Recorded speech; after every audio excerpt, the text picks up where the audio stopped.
Hi viewers. இப்போ எல்லாருமே நிறைய பேர் ஆடு வளர்க்கணும்னு ஆசைப்பட்றாங்க. தப்பு இல்லைங்க. ஆடு வளர்க்குறது ஆரோக்கியமானது தான். ஆடு விவசாயம் சார்ந்த தொழில் தான். ஆடு வளர்க்குறது ஒன்றும் தப்பான தொழில் கிடையாது. எல்லோரும் வளர்க்கலாம். நல்ல லாபகரமான தொழிலுங்க. நிறைய பேர் என்ன நினச்சிட்ருக்காங்கன்னா, ஆடு வளர்க்கணுன்னா செட்டு போடணும், பராமரிக்கணும் அப்படின்றாங்க. அதுவும் தப்பு கிடையாது. நம்ம கொஞ்சம் அனுபவத்தை உருவாக்கிக்கிட்டு ஆரம்பத்திலே கொண்டு போய்ட்டு 8 லட்சம் 10 லட்சம் பராமரிக்கிறதுக்கு கொட்டாய் போடுறதுக்கு நம்ம செலவு பண்ணுறதை விட முதல்ல கொஞ்சம் ஆடு வாங்கி அதுக்கு நம்ம எப்படி செலவு இல்லாமல் எப்படி சிம்பிளாக அதை வளர்க்கணுன்னு ஃபஸ்ட்டு கற்றுக்கணுங்க. நான் 3 வருஷம் 3.5 வருஷம் ட்ரைனிங். எனக்கு விளையாட்டாக 4 ஆடு வாங்கிட்டு 4 ஆட்டில் ஆரம்பித்ததாங்க. இப்போ பாருங்கள், நீங்களே பாருங்கள் என்னோடய ஆடு எப்படி ஆரோக்கியமாக இருக்குன்னு சொல்லிட்டு. ஆடு வளர்க்குறது அவ்வளோ ஈஸி, அவ்வளோ கஷ்டமெலாம் கிடையாதுங்க. ரொம்ப ஈஸிங்க. காலையில் 1 ஹவர், சாயங்காலம் 1 ஹவர் நல்ல பராமரிப்பு இருந்தால் போதுங்க. காலையில் கொட்டாயை கூட்டும் போது பார்த்துக்குங்க, ஆடு கழிஞ்சிருக்கா, சுத்தமாக இருக்கா அப்படின்னு பார்த்துக்குங்க. அதே போல் வாரத்துக்கு 2 டைம் நான் லிவர் டானிக் 2.5 ml 2.5 ml எல்லாத்து குட்டிக்கும் ஆடுக்கும் கொடுத்து விட்டுறேன். லிவர் டானிக் கொடுக்குறதுனால செரிமான பிரச்சனை, நல்லா பசியை தூண்டுறது, நல்லா இறை எடுக்கிறது, இந்த மாதிரி ப்ராப்ளம்லாம் சால்வ் ஆகிடுதுங்க. பாருங்கள் என்னோடய ஆடு பாருங்கள் எவ்வளோ ஆரோக்கியமாக இருக்குன்னு. 4 ஆடு சனை ஆடு வாங்கிட்டு தாங்க படிப்படியாக உருவாக்கி கொண்டுட்டு ஒரு 3.5 வருஷத்தில் இன்றைக்கி இந்த அளவுக்கு உருவாக்கி கொண்டு வந்திருக்கிறேன். எனக்கு ரொம்ப பிடிக்கும் ஆடு வளர்க்குறது. ஆடு வளர்க்குறது நல்ல பிஸ்னஸ்ங்க. எல்லோரும் தாராளமாக பண்ணலாம், எல்லோரும் பண்ணுங்க. அதே போல் எடுத்தோடனே அகலக்கால் வைக்காதீங்க. பராமரிக்கிறோம், அது பண்ணுறோம் இது பண்ணுறோன்னு சொல்லிட்டு பரவாயில்ல, சும்மா சிம்பிளாக அமைச்சிக்கலாங்க. பெருசாலாம் வேண்டிய இல்லைங்க. என்கிட்ட இருக்க 25-27 ஆட்டுக்கே நான் ஒரு 3000 ரூபாய் தாங்க செலவு பண்ணி போட்டிருக்கேன். என்னோடய பழைய வீடியோவில் பாருங்கள். சும்மா அந்த அளவுக்கு 10 அடி ஹைட்டில் தான் போடணும்லாம் ஒன்றும் கிடையாதுங்க. ஆட்டோட சுபாவமே ஏதாச்சும் இன்னும் கொஞ்சம் ஹைட்டாக இருந்துச்சுன்னா அது மேலே ஏறி படுத்துக்குங்க. நீங்கள் இப்படி தான் பண்ணணும் அப்படி தான் பண்ணணும் ஒன்றும் கிடையாதுங்க. ஒரு பலகாயத்துக்கு மேலே கீழே போட்டு வச்சிங்கன்னா கூட ஒரு ஆடு அங்கேருந்து விளையாட பொறுத்தளவு நேராக அப்படியே அது மேலே ஏறி படுத்துக்குங்க. ஈரம் தண்டக்கூடாதுன்னு சொல்லிட்டு அது மேலே தாங்க படுத்துக்குங்க. அதனால் அவ்வளோ ஹைட்டில் தான் வைக்கணும், இவ்வளோ தான் வைக்கணும்லாம் ஒன்றும் கிடையாதுங்க. நம்ம வசதிக்காக தான் நம்ம பண்ணுறோம். ஆனால் அது இருக்கப்பட்டவங்க பண்ணலாம், எல்லோரும் பண்ண முடியாதுல்ல.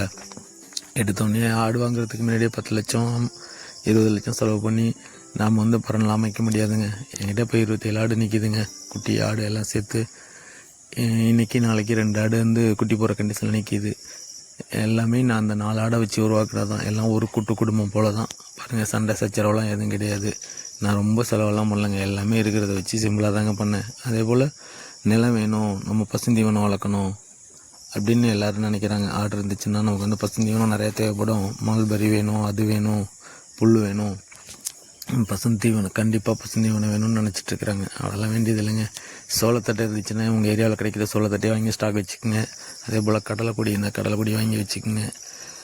நல்ல சாப் கட்டர் ஒரு மிஷின் வாங்கி வச்சுட்டிங்கன்னா தாராளமாக போதும். இதில் 2ல் ஏதாச்சும் ஒன்று கிடைச்சாலும் ஓகே தான். கடலைப்பொடியோ சோளத்தட்டையோ இருந்துச்சுன்னா வாங்கி நல்லா காய வச்சு ஸ்டோர் பண்ணி தகரத்தை போட்டு மூடி வச்சுட்டிங்கன்னு வச்சுங்க. கடலைப்பொடியெல்லாம் 3 வருஷம் நாள் கெட்டு போகாதுங்க. நல்லா காய வச்சு கட்டு பண்ணி கட்டி மேலே எடுத்து அடிக்கிட்டோன்னு வச்சுங்க, அப்படியே இருக்குங்க. நீங்கள் எவ்வளோ வேணாலும் கொடுக்கலாம். கடலைப்பொடி ஃபுல்லாக முழுக்க தீவனம், பசுந்தீவனமே இல்லாமல் கடலைப்பொடியை கொடுக்கலாங்க. நான் இன்றைக்கி எல்லாத்துக்கும் லிவர் டானிக் கொடுத்துருக்கேன். லிவர் டானிக் கொடுத்து குளிப்பாட்டி விட்டேன். அப்புறம் கொஞ்சம் முருங்கைக்கீரை உடச்சி போட்டேன். அந்த சைடில் முருங்கை மரம் இருக்குது பாருங்கள், முருங்கைக்கீரை உடச்சி போட்டேன். அதனால் எல்லா ஆடும் வெளியில் நிற்கிது. என்னடா இவன் நமக்கு பசுந்தீவனம் வேணான்னு சொல்லிட்டு இவன் இதை காட்டிகிட்ருக்கானு, ஆடு மேய்ச்சிட்ருக்கானு நினைக்க வேண்டாம். இன்றைக்கி சனிக்கிழமை நான் எப்போவுமே வாரத்துக்கு ஒரு நாள் அந்த மாதிரி பண்ணுவேன்.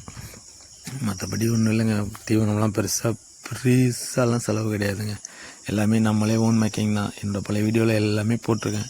எனக்கு இது புது எக்ஸ்பீரியன்ஸ் தான். வீடியோ போடுறதுமே எனக்கு எப்படின்னு தெரியாது. நானாக எடுத்து நானாக எடிட் பண்ணி நானாக பேசி தான் போட்டுட்ருக்கிறேன்.